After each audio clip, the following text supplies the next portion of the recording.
everyone, and welcome to one of the most impactful days that you will have this week. I'm Dr. Jackie, host of A Balanced Life here on Black Star Network. You know, I come to this space today with just a little bit of a head cold. Most of you know allergy season is one of those things that really takes us aback. So today, bear with me. If I sneeze, if I cough, don't be bothered by it. Pray your girl through, because you know, like I know, that allergy sufferers and allergy season is one of those things that really takes us by storm. You know, I'm also being a little solemn today because we're going to broach a subject that oftentimes we don't talk about. We don't talk about in our homes. We don't talk about on television. We don't talk about in too many spaces, if you will, for that moment. So today, you know, all of this month, we've been talking about autism awareness. We've been talking about chiropractic health, but we would be remiss today if we did not have just a little bit of a conversation and dialogue about those things in life that really seem to keep us at bay from living our best life. I'm talking about Sexual Abuse Awareness Month. We just could not do this show and be in a space where we did not talk about it. So I have a prepared statement that I'd like to read today as we begin to get started, and then I'll bring in our guests. We're going to talk about a lot of things today, but here we go.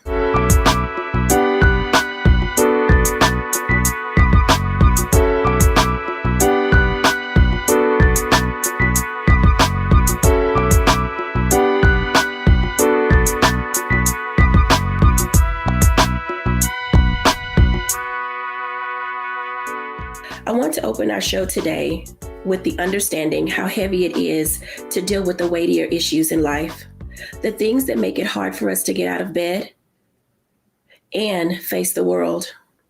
In my own life, transparency is something that I'm quite familiar with. I write about in my book, Fulfill the Art and Joy of Balanced Living, about being abducted when I was in middle school, sexually assaulted, and also date rape when I was in college. You see, many of us struggle with hidden scars. And as we end Sexual Assault Awareness Month, we would be remiss not to, and as we end Sexual Assault Awareness Month, we would be remiss not to say that we see you, we hear you, and we understand you. During this pandemic, we learned so much about why the numbers were down with our children. Many of them were at home with their assailants. They were not at school, having the ability to talk to an administrator, a teacher, a coach, or a bus driver. This gives us an opportunity to let us know that we see all of the things that are happening. The pandemic left our youngest and most vulnerable home alone with their assailants. Men and women alike are suffering silently, whether it's at the hand of a friend, a family member, a coworker, or a total stranger. Don't let anyone steal your joy or your voice, even though they have stolen your innocence. Today on our show, we will discuss these and other concerns on how to overcome hidden scars. Whether you're faking it or faithing it, we pray we are able to guide you to overcoming and healing. Welcome to A Balanced Life with Dr. Jackie.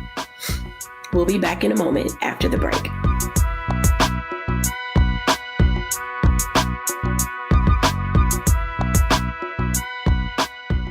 Pull up a chair, take your seat. The Black Tape with me, Dr. Greg Carr, here on the Black Star Network. Every week, we'll take a deeper dive into the world we're living in. Join the conversation only on the Black Star Network.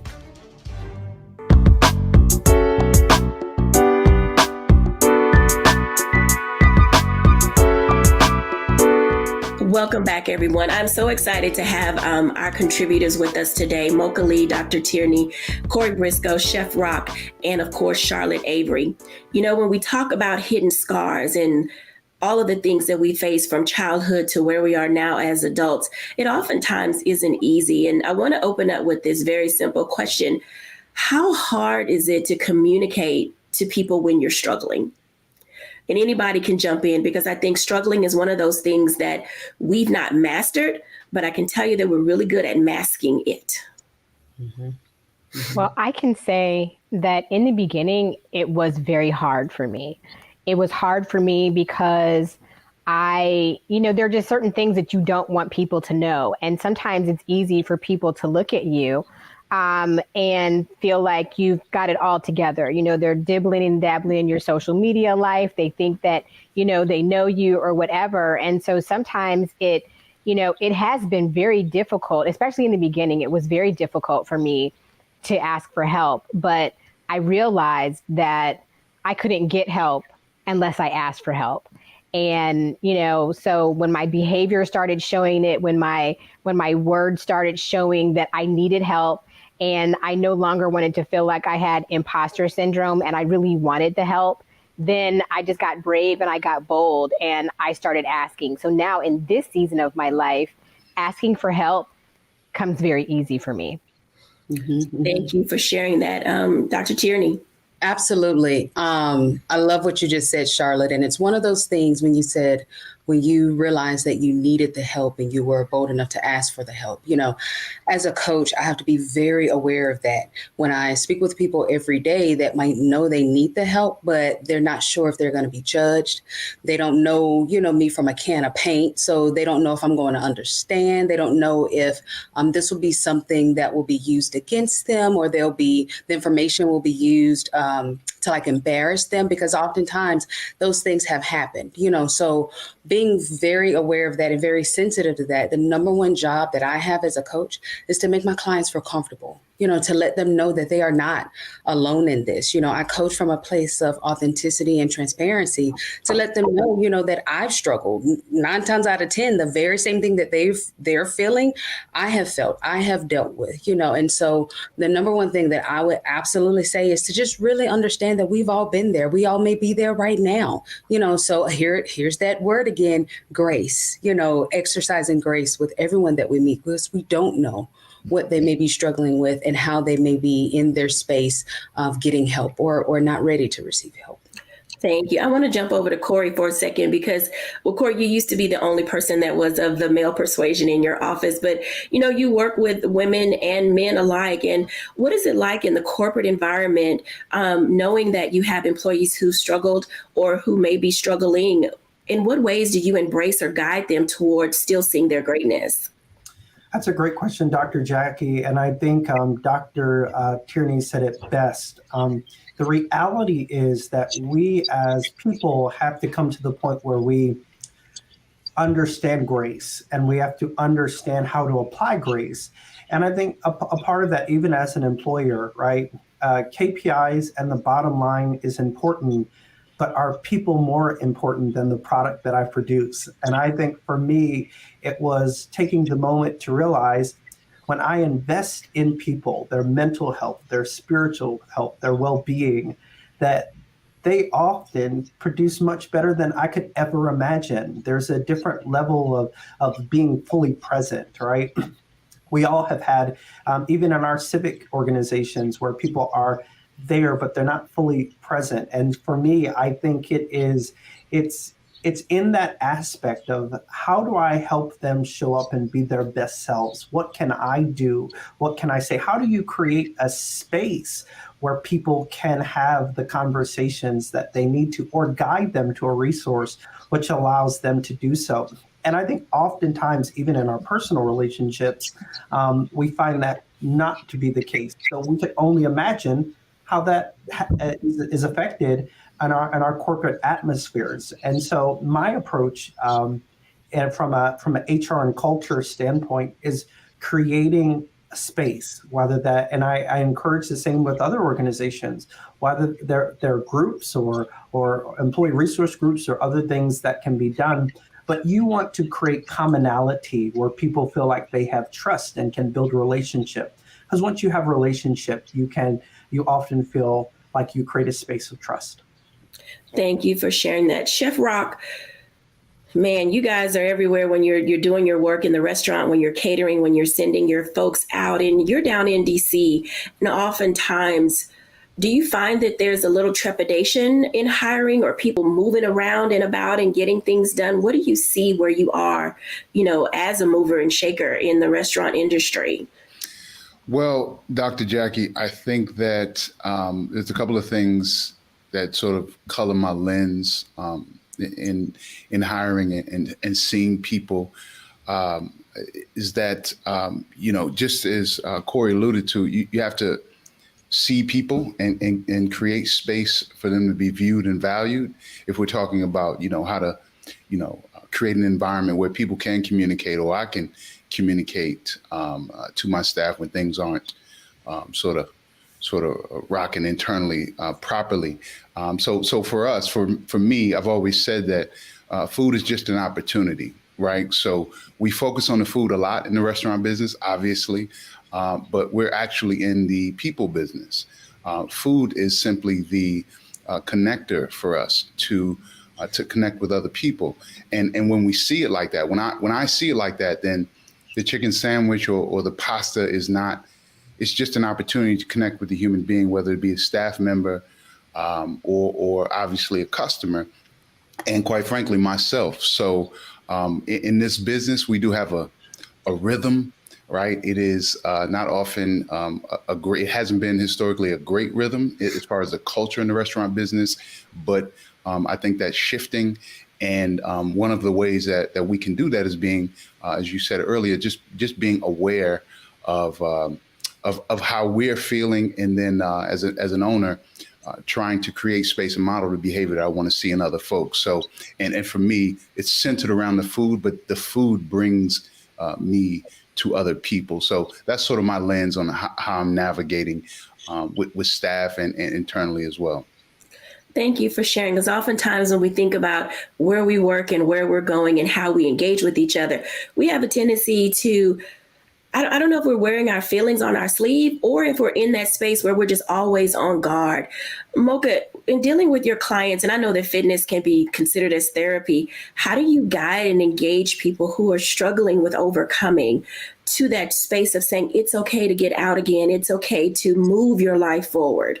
I love what we're talking about in terms of trust, in terms of helping people become their best selves.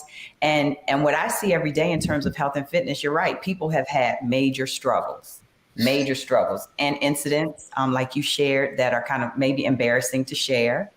And anything from, weight loss issues, eating disorders, just sleep problems, you name it. I've probably seen it or heard it in my line of business. And the main thing that I want to share, in addition to the trust factor that we're talking about, you have to help people know that they can trust us, as their guide, as their coach. But also they have to know it's okay to fail. Of course you're going to fail, and you might fail again and again and again. And I'm especially just big on, let's not focus so much on, let's not dwell on it so much. You do want to acknowledge your past failures or your past hurts or issues, but then after you get to that point, you're healing, we got to move on. We got to move on, move forward, and know that even if you trip up and fail again, just got to keep going. So it's that resilience, it's that tenacity, just all those, important things that I really try to instill in my clients. And some days it's light and upbeat, and some days, it's kind of heavy, because, people they get frustrated. They get frustrated, especially when they think about things from the past that just make them depressed or upset or frustrated. So I just try to remind, let's be in the present moment. We got to stay present. Yeah. Thank you for sharing that. When we come back after the break, many of you have already heard and are figuring out in this moment that wherever you are, communication, trust, awareness, allowing yourself to have opportunity to let someone else in is the first step in being able to move forward. When we come back after the break, I want to continue this conversation with our contributors, and then we're going to have a conversation with our special guest, Anita Roberts, when we're back after the break.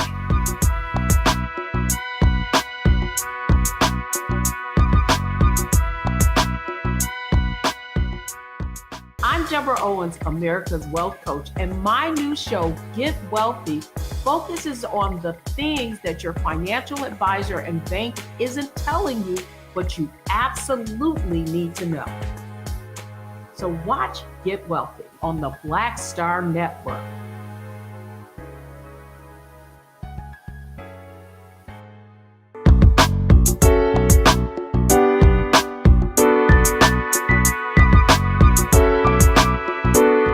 Welcome back, everyone. As you can see, and as we are saying, life is filled with swift transition, and we're all in that space where we're attempting to look at ways to navigate the nuances of our lives, whether you're faking it or faithing it. I want to ask you now to unmask, to give yourself grace, to give yourself space to, move into the next season of your life. Of course, we're all hurting. Of course, we all have some type of trauma and pain and trigger that sets us off without warning and without notice. But I want to continue this conversation with our contributors because, there's more to be said and stated. Charlotte Avery, there was a comment that you wanted to make, and I think that our audience will benefit from your words. So one thing that I wanted to say and that I thought was really, really great that Dr. Tierney and Corey and Chef Rock said. One, Dr. Tierney talked about showing grace. And then our gentleman talked about creating space. And I think one of the best ways that we can create space is also being able to share and tell our story. Because when we're authentic, when we are able to share our stories with others and let them see a little bit of the insight into us, then it makes them, I think, it helps them to feel a little bit safer in being able to say, you know what, I'm not in this silo by myself.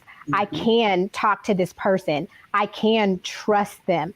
I can do that because they have now shared with me, and now they have created a space for me to be able to feel safe and talk while also allowing grace to unfold. Thank you for sharing that information. Anyone else want to comment to that issue? Because as you all are talking and I'm listening to the flow of our dialogue, man, that T word is so hard. Who do you trust with your innermost secrets?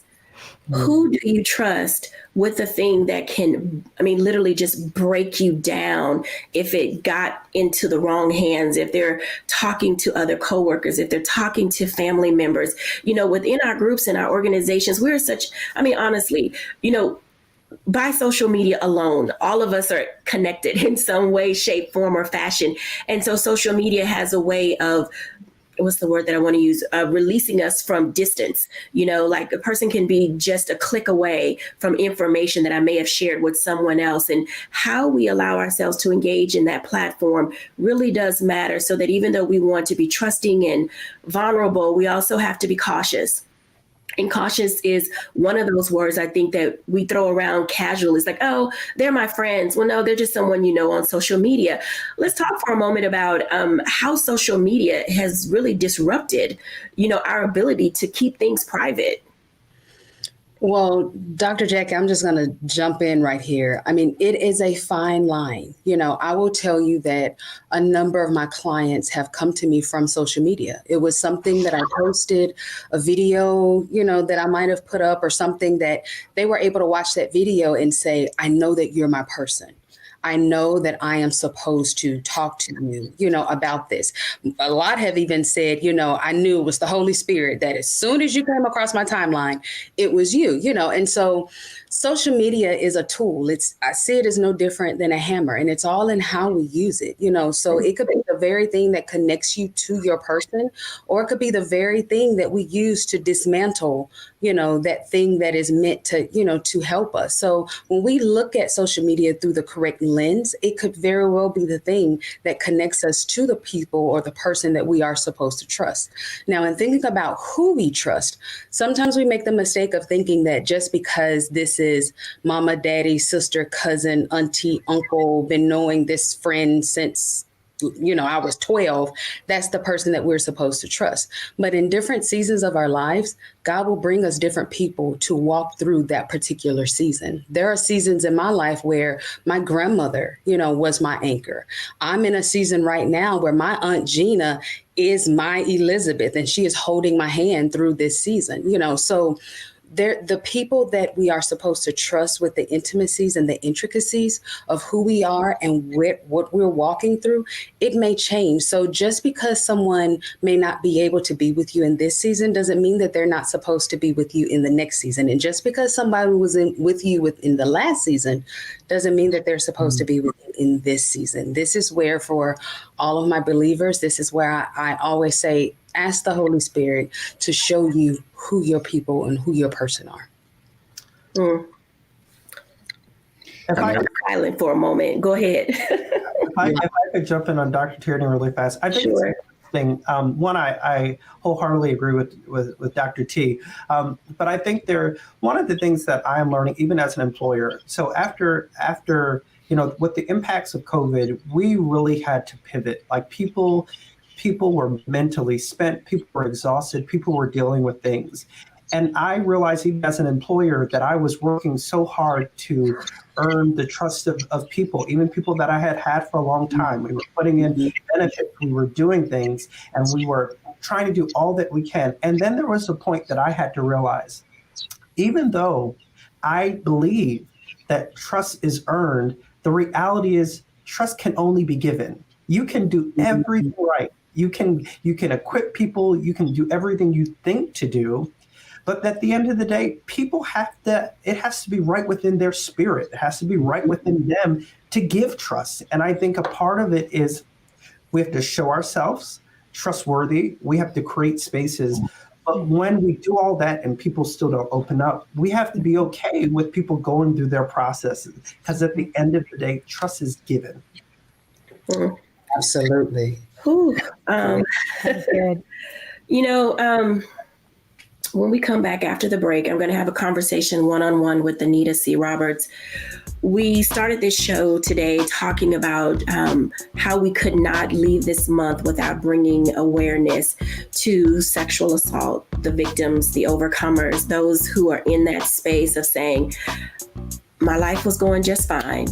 And then all of a sudden, when we come after the break, we're going to have a poignant conversation with Lieutenant Colonel Anita C. Roberts after the break.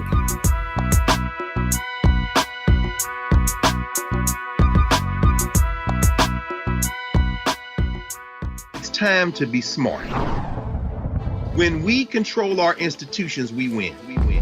This is the most important news show on television of any racial background. Y'all put $2, $3, $4, $5, $10, $15, $20, $30 on this and keep this going. What you've done, Roland, since this crisis came out in full bloom. Anybody watching this, tell your friends, go back and look at the last 2 weeks, especially of Roland Martin Unfiltered. I mean, hell, go back and look at the last 2 days. You've had sitting United States senators today, Klobuchar and Harris. Whatever you have, you can bring to Roland Martin Unfiltered to support it, please do, because this information may literally save your life. Watch Roland Martin Unfiltered daily at 6 p.m. Eastern on YouTube, Facebook, or Periscope, or go to RolandMartinUnfiltered.com. Support the Roland Martin Unfiltered Daily Digital Show by going to RolandMartinUnfiltered.com. Our goal is to get 20,000 of our fans contributing $50 each for the whole year. You can make this possible. RolandMartinUnfiltered.com.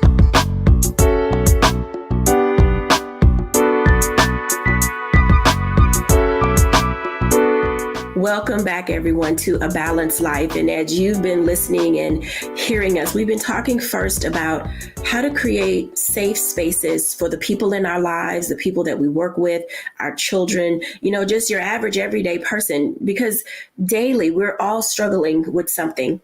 And as we walked into this new season of our lives, and when I say new, this somewhat new normal of coming through this pandemic, a lot of us were jarred in a sense of having to be in all of the time. And it conjured up some things that we thought that we had forgotten. And then we were told that we were now able to get out and about and be among the people. And then we were triggered and jarred again because all of that uncertainty just kind of rushed back into our heads. And, I said at the very beginning, I'm very open and honest and transparent about my life. And I am in that space where I still have moments where, should I go out today? Where should I go today? How many people are going to be there? Will I feel comfortable in that space? Being sexually assaulted is not something that you just get through. It's a constant work each and every day as you're learning how to trust yourself and trust other people. Our guest today is Lieutenant Colonel Anita Roberts. Anita. Hello. Hello, ma'am. How are you today? I'm wonderful. Thank you so much for having me. Thank you for coming to talk to us today. You are a personal friend. I love you. And you know that this is a space where, we honestly are grateful that you have decided to come and share with us today. And tell us a little bit about yourself, your time serving in the military and where you are now. And then we'll talk about some other things. Definitely. Well, as you say, I count you as a personal friend, and you definitely have helped me throughout my journey. Prior to, I think, meeting you, I had a wonderful life, beautiful life. Like I said, I was a lieutenant colonel in the Army, worked on Obama's staff in 2008. Just really felt like, I had the world, in my hands.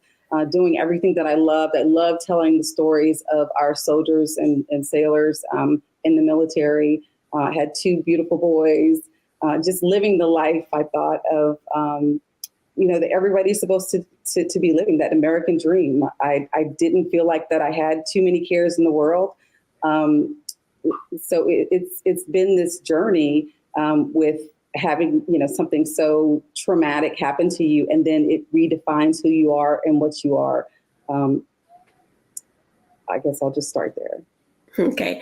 I know that this is a little bit difficult for you, and I'm grateful that you're taking the opportunity to share, because right now, everywhere, young girls are deciding to either graduate high school and go to college, or they're deciding after they've taken the ASVAB and they've been in junior ROTC that they may decide that they want to go to the military. And I know that it shakes parents at their core when they hear that their daughter wants to go and serve in the military, not just of the things that are happening in the world, but there's some things that happen internally in the military that women are subjected to: harassment, verbal abuse, sexual assault, that oftentimes we don't think about because we do it in the name of serving our country.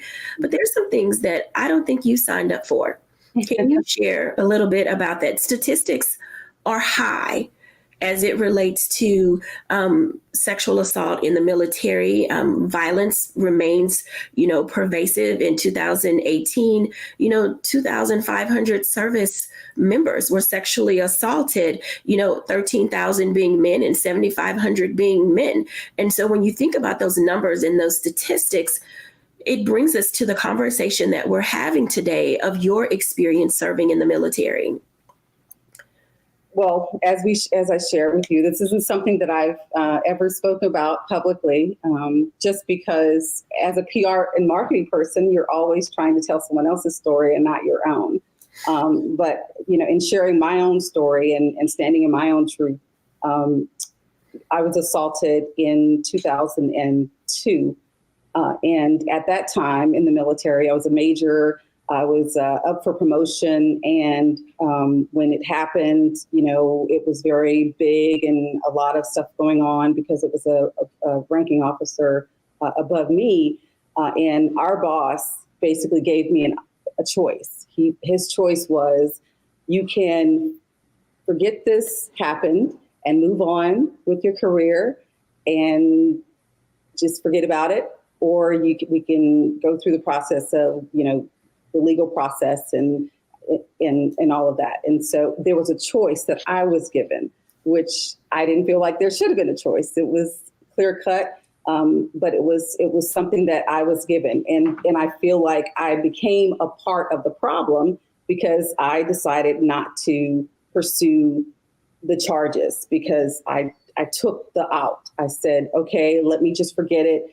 But of course, then that I feel like set me up for, to not to say I was assaulted again, but to be hurt again. So in 2013, when I was in Afghanistan and I was assaulted there, it was a different experience because it was a familiar experience, because the first time I knew my assailant. This time I didn't. And so that just brings up so many things, because when you've been assaulted by somebody, you don't know their face, you don't know who they are. That person's still out there. So it just brings with it so many more scars and things that you have to deal with. It's just like you said, it's a daily battle. It is. And if you know anybody who has post-traumatic stress disorder, they will tell you that every single day we're trying to get over that. that trauma every single day. It's a daily process. It's not something that, like you said, you just go through and it's over. It's a daily process. Every single day, we're hoping that nothing's triggered. We hope that when we're out in the grocery store, there's not a loud noise that's going to startle us. And I think you and I had an experience where we were at a conference and there's a bunch of balloons popping, and all of a sudden I just started crying because it just took me back to that space. So you just never know, because it's always there. But like you said, those triggers are there. Sometimes you don't even know what they are. You don't even know what they look like. But again, at this point, I'm just grateful to be able to, speak my truth in public and know that I've been able to get not over it, but I'm still working through it. But it's made me a better person in everything that I do, because I look at where I've been and where I was, and now I'm this whole different person. Becoming this whole different person, as you stated, has been a journey for you, and in carrying your hidden scars. And I have to tell you, you carry them well. And oftentimes I wonder, is it because of the healing that has taken place with you internally, or are you just really good at masking your pain? And the reason I'm asking that question is because there are women and men who are going to be watching, and sometimes I don't know if they can tell the difference. Can you share with us I think you know the difference. So can you share with our audience on how they can determine if they're masking their pain, or are they really walking to a space of healing? Sure. Well, I think you mentioned faking it or feeling it, faking it or faithing it. And I think I had to do both. In the beginning, when it first happened, I faked it. I said I was, fine. I didn't need the counseling. I didn't need it. I was fine. I just wanted to go home. I wanted to be with my family. Let me get over this, just like I did the first time. But all of those scars, all of those things just kept coming back. It didn't matter what I did, so the faking it can only last so long, right?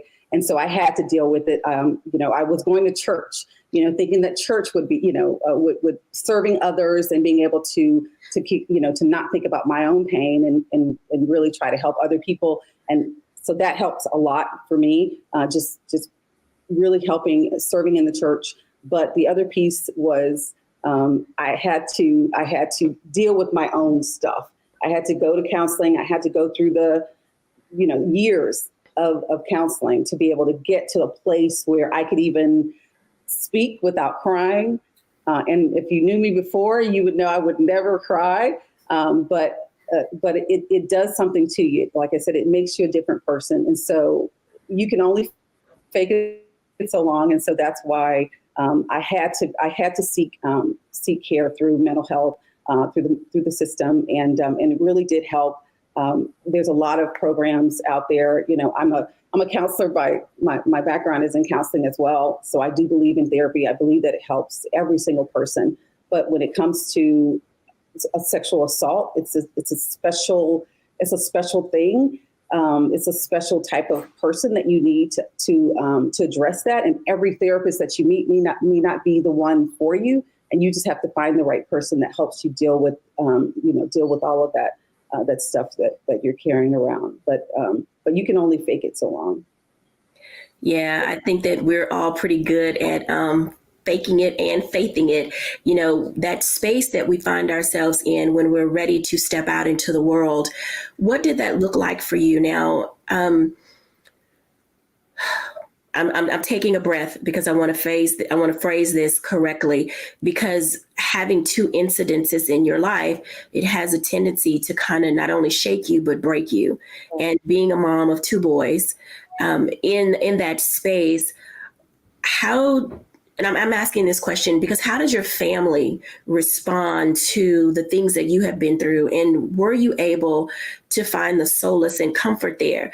I'm asking because I want our audience to understand that they have a role to play as well in the healing that comes after being assaulted. Well, I guess I consider myself a strong person. And I know when it happened to me, I didn't tell my family. I didn't tell anybody. I told one person, and that was my partner at the time, and he was not supportive at all. And it really broke me. And so I felt the guilt, I felt the shame, I felt all of these things that, everybody feels when something bad happens. So I didn't feel like I had people to talk to. And it took years of me, serving and going through counseling. And I met this wonderful coach at one point in my life. And she told me that it was time. It was time to get out of, to stop being stuck in that space that I was in.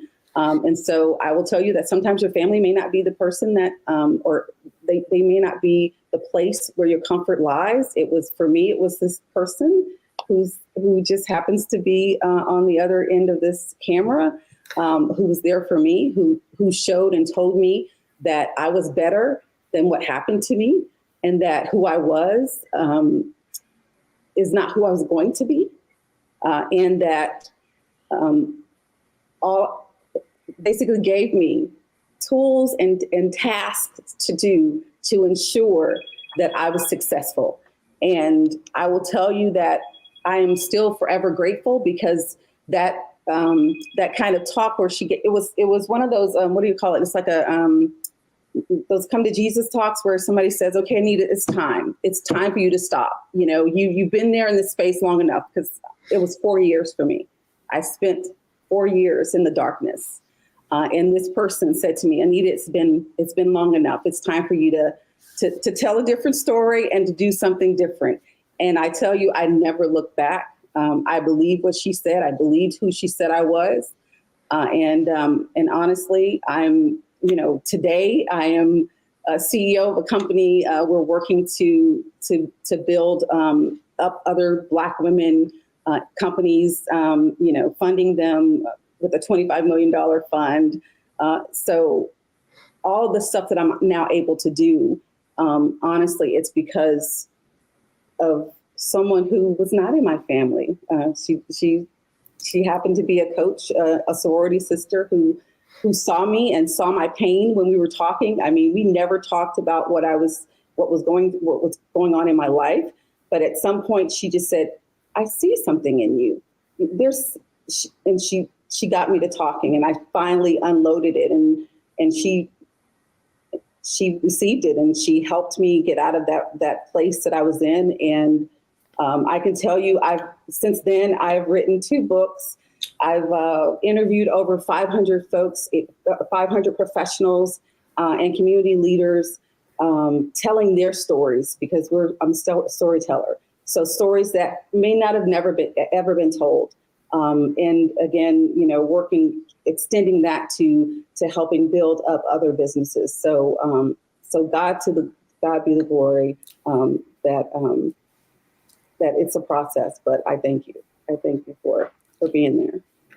Thank you, Anita, for sharing those words with us. When we come back after the break, going to bring Anita in. We're going to talk to everybody, because I think there's something joyous to celebrate when you're on the other side of the pain.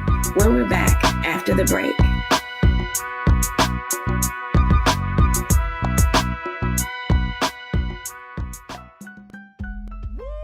We're all impacted by the culture, whether we know it or not. From politics to music and entertainment, it's a huge part of our lives, and we're going to talk about it every day right here on The Culture with me, Faraji Muhammad, only on the Black Star Network.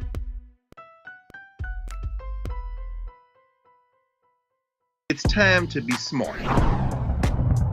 Roland Martin's doing this every day. Oh, no punches! Thank you, Roland Martin, for always giving voice to the issues. Look for Roland Martin in the whirlwind, to quote Marcus Garvey again. The video looks phenomenal, so I'm really excited to see it on my big screen. Support this man, Black Media. He makes sure that our stories are told. See, this difference between Black Star Network and Black-owned media and something like CNN. I got to defer to the brilliance of Dr. Carr and to the brilliance of the Black Star Network. I am rolling with Roland all the way. Honored to be on a show that you own. A Black man owns the show. Folks, Black Star Network is here. I'm real revolutionary right now. Roland was amazing on there. I love y'all. I can't commend you enough about this platform that you've created for us to be able to share who we are, what we're doing in the world, and the impact that we're having. Let's be smart. Bring your eyeballs home. You can't be black-owned media and be scared. You dig?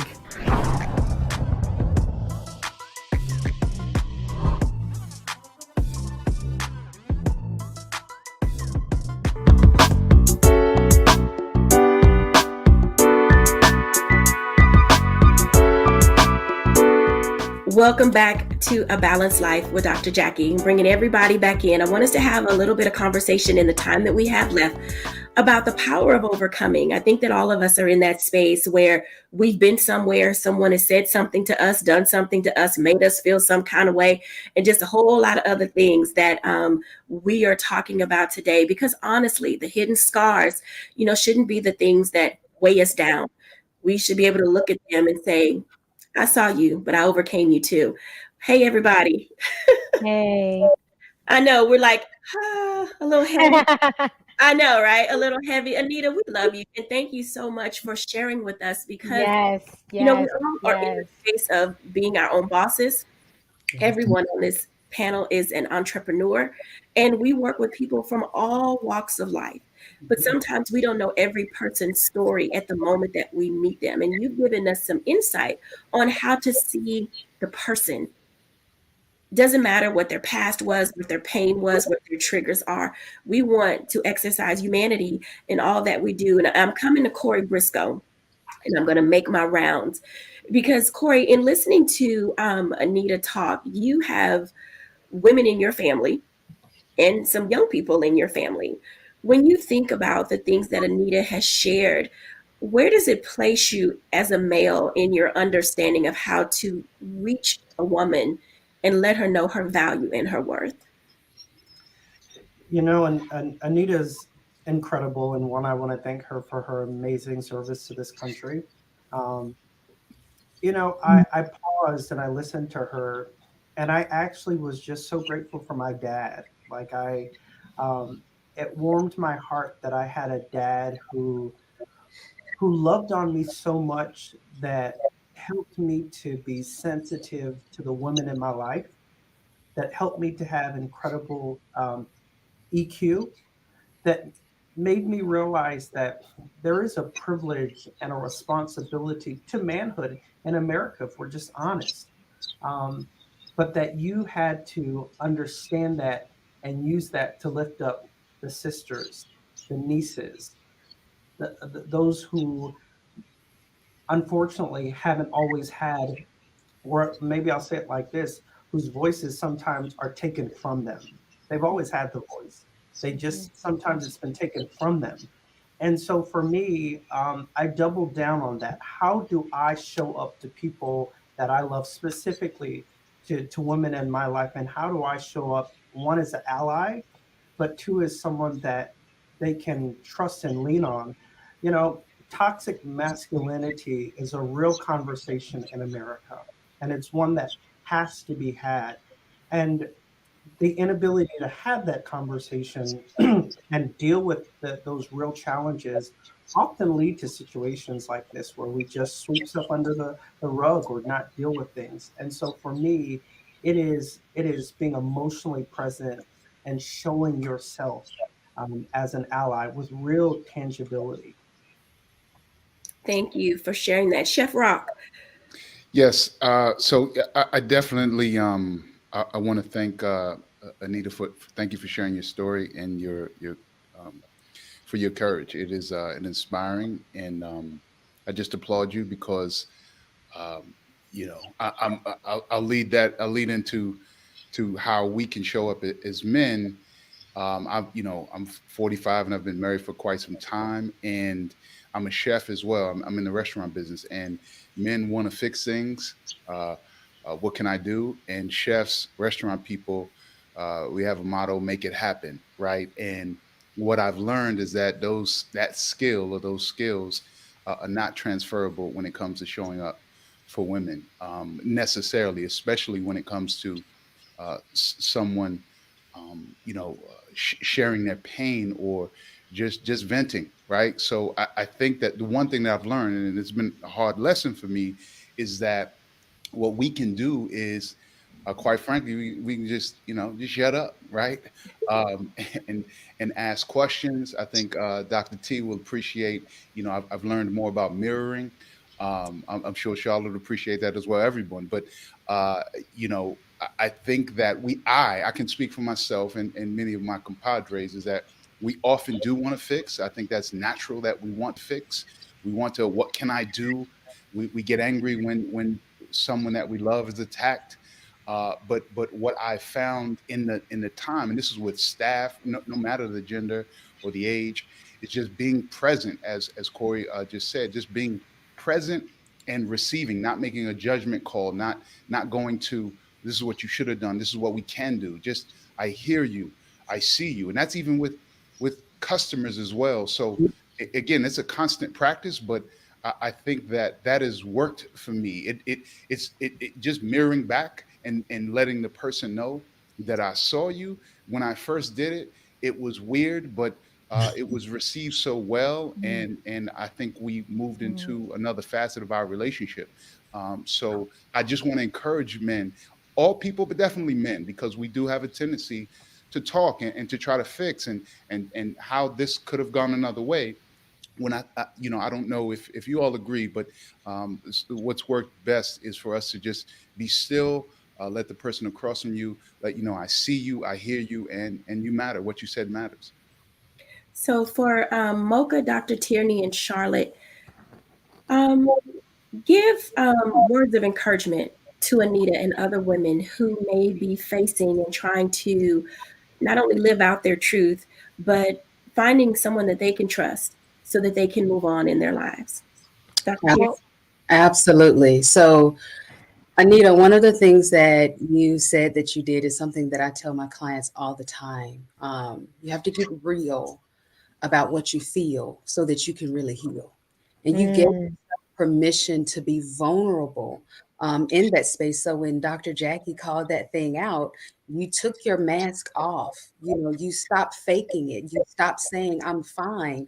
And you got real about it. And the healing began. So kudos to you for that. And that's something that I tell all of my clients and all of us, that faking it till we make it, we become so preoccupied and we spend so much of our energy trying to make things look as if they were or how they were, or trying to hide that thing, when really that's energy that you should be giving to yourself to heal that space, to love on yourself, to open yourself up to the people that God has sent you to really hold your hand and walk you through that space. It's okay. I promise you, just right here on this panel, you have a good 5 people just right here that if you don't know anybody else, shoot me a message, Dr. Jackie a message, Charlotte a message, Anita a message, Mocha a message. Any one of us will be more than happy to love on you and to let you know that it's okay and help you walk out your healing. Mocha. Wow. I mean, Sister Anita, you have touched me. Believe you me. I mean, you're amazing. And the one thing I just want to say is, for whoever's watching, just know as a woman, you are so strong. You really are. You are strong. You are resilient. And on the moments that you feel a little weak, it's okay. And the trust factor comes, just like Dr. Tierney said, when you just open yourself up and allow yourself to know that if God is sending you someone who you can open up to and just share, then the healing is going to come from there. And the strength is knowing that the healing is going to be painful at times. That's real. But the pain is only temporary, because when you come out on the other side, I mean, you've written 2 books. You blew me away. So thank you. Thank you for sharing. And I just encourage all women to take bits and pieces from all that has been said. Charlotte Avery. Like everyone, I want to echo the fact that, Anita, you are amazing. And the fact that you took the opportunity to share your story so that we could hear your voice about the things that have happened in your life is just so amazing. And I love what you said. I love what you said about not getting over it, but working through it. So powerful, so very powerful. And what I want to say, and to the audience and to, everybody who's watching, is that, what, your tears are not for nothing. There's power in your tears. There's power in your truth. There's power in your testimony, and there is so much triumph and victory when you get to the place where you can share and no longer be held captive. So be brave, like our sister Anita here, and find your safe space. Give yourself grace and others around you to be able to get to the place where you can tell your truth and tell your story so that you can be set free. Anita, no words. We love you. We are grateful for your presence today. Our audience, we love you, and we wouldn't be tackling some of the difficult things that we talk about if we didn't believe that there was joy in the journey. I identify and recognize as I do my reflection that not everything that we do is easy, but there are seasons in our lives where we have to take that moment to say, I can step out of this space, the space that's holding me hostage, the space that keeps me bound, the space that won't allow me to breathe and be my true self.